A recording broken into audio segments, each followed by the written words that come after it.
sex and I've seen some of these people with lip rings and fucking blue hair. They clearly are ideologically bound. I'm not saying there's anything wrong with the way they live their life. What's going on, you guys? Today we have Emma Vigeland and Sam Cedar. They are roasting Joe Rogan. Joe Rogan is talking about trans issues. I'm playing a clip from the Majority Report with Emma Vigeland and Sam Cedar, as well as a clip from the Joe Rogan Experience with my commentary. Let's get into it. Act like Joe isn't ideological. He's always in the vicinity of Republican talking points. 100%. It's also just sort of weird. Like there's so many commentators out there as if like we're overrun with transgender people and they are somehow inhibiting our rights. As if but this is Rogan's hobby horse. Like that's why there's a huge overlap with his audience and what's happening with Dave Chappelle right now, because they've essentially committed to being reactionaries about trans people, and there's a young male audience for that feels threatened by trans people and the concept of them, and they're feeding them that validation. It's not just Chappelle. Don't forget about me. How could I forget about you, Kermit? I mean, Jordan. Well, imagine if you have a gay child and you have a fucking teacher that's trying to indoctrinate your child into the world of heterosexuality and convince your child that they're going to burn in hell if that child is gay. Imagine how furious you would be. Right. Well, it works the other way too. Right? It does. It works the other way. You should be really good to be able to talk, really good at what you do. If you want to talk to a fucking 7-year-old about gender identity and sex, and I've seen some of these people with lip rings and fucking blue hair. They clearly are ideologically bound. I'm not saying there's anything wrong with the way they live their life. I'm not saying there's anything wrong with them pursuing whatever sexual identity they have and living their life. But I'm saying you should not be the person that talks to children about this, especially if you're a fucking history teacher. Right here we have Joe Rogan doing a common conservative tactic. This is the boogeyman method. This is anyone who is not like me. This is anyone who is different from me. They are, an internal enemy. They are what's wrong with America. They're the reason why America is failing, whether it be immigrants, whether it be, anyone. In this issue, it is someone, of the trans and gay community. They're what's wrong. They're going to completely take down the children. They're going to ruin the children's lives. They're the reason for the child trafficking. They're the reason. Oh, wait. Maybe they're not the reason for the child trafficking. Maybe that's some of the people that you actually have on your show, Joe Rogan, but that's a whole different story. Whatsoever. The kind of education that he's talking about is not happening. I'd be fine with it if it was, frankly, but it's not. It's meant to weed out teachers who and target them, undercut their ability to be employed. It's undercutting teachers' unions as well.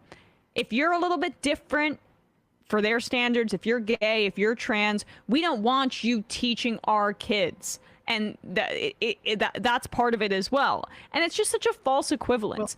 When he talks about, when he talks about burning in hell, nobody in history has ever said to a straight kid, you're going to burn in hell for your decision. How many times has that been told to gay kids and to trans kids? First off, it's foundational. You don't have to. He says, imagine if your kid was gay and someone said you're going to burn in hell. Their teacher said this. Guess what? You don't have to imagine it. It has been going on for decades. Decades.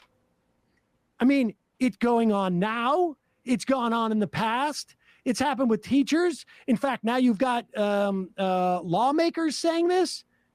You don't have to imagine it. You don't even need to, you need to barely search on Google. And he's talking about blue-haired lip rings or whatever he's talking about. He's talking about the TikTok channel, the libs from TikTok, where somebody goes out and finds these examples, makes it as if it is some type of ongoing narrative. And I don't even know what these folks are saying, but we don't have to imagine. We don't have to imagine it one iota of stigmatizing gay kids or trans kids, because it happens every single day and ends in suicide rates, suicides, beatings, murders. We don't have to imagine any of that because it's all happening. Sam Cedar is saying right here what I feel like doesn't even need to be said, that, whether you are trans, whether you are gay, heterosexual, whatever your sexual orientation is, as long as you are not infringing on someone else's personal rights, they don't deserve violence. Nobody deserves violence. Nobody deserves to, be mistreated, like actual mistreatment. No one deserves that. You do have to imagine the indoctrination of straight kids, because that doesn't happen Nowhere. And there is no way, even if you had this imaginary indoctrinating teacher, you also still have to remember that there's this whole rest of society. So that kid is not going to be indoctrinated, even if you had whatever the imagination can bring up in terms of this teacher who's saying, like, I'm your history teacher, but you should be trans. There's no one saying you're going to go to hell if you're straight. Yeah. Nobody. Well, like what they'd say is it's okay if you have issues around your identity, and that's absolutely what Joe Rogan wants to stand up for the people who like would say you're going to hell. Like that, he said, I don't have a problem with how you live your life. You think it's a threat to children to even have talk about it in a school? But and I got news for you. I have had two 7-year-olds, and they are perfectly competent to have this conversation. And the idea that you just introduced the idea.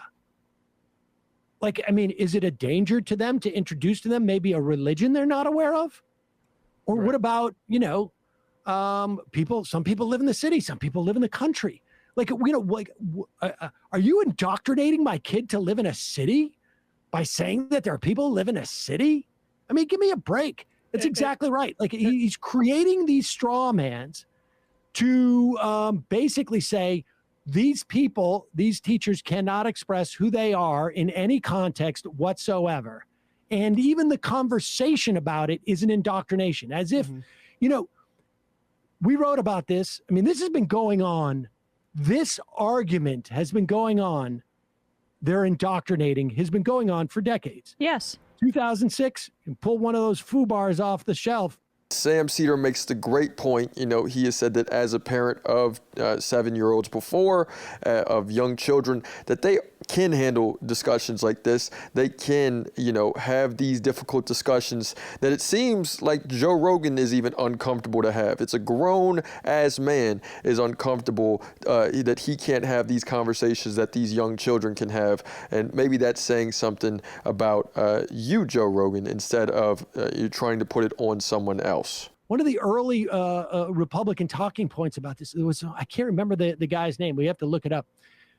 He was comparing gay sex to heroin and why it was so easy to says something about him, right? Yeah, of course. Oh. Of course. In that it's the ultimate drug for people. Yes. For other people. And the implication here is that if kids even hear that it is okay to be gay, that it is okay to be transgender, that is what constitutes indoctrination to someone like Rogan. Because they have, well, he's flattening that entire history that you describe, and he's flattening like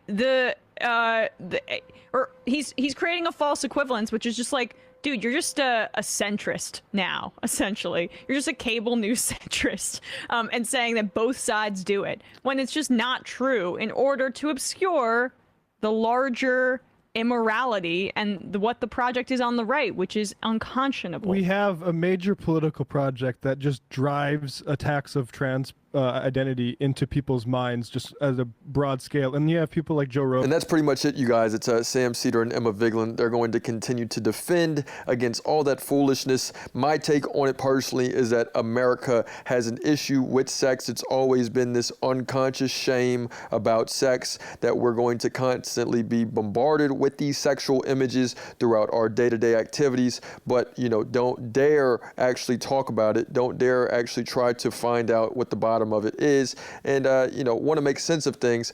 It all should stay underneath the surface and, yeah, remain a weapon that we can use against people, against customers, against us as a people. But let me know what you guys think in the comments, so it's another day in the progressive way.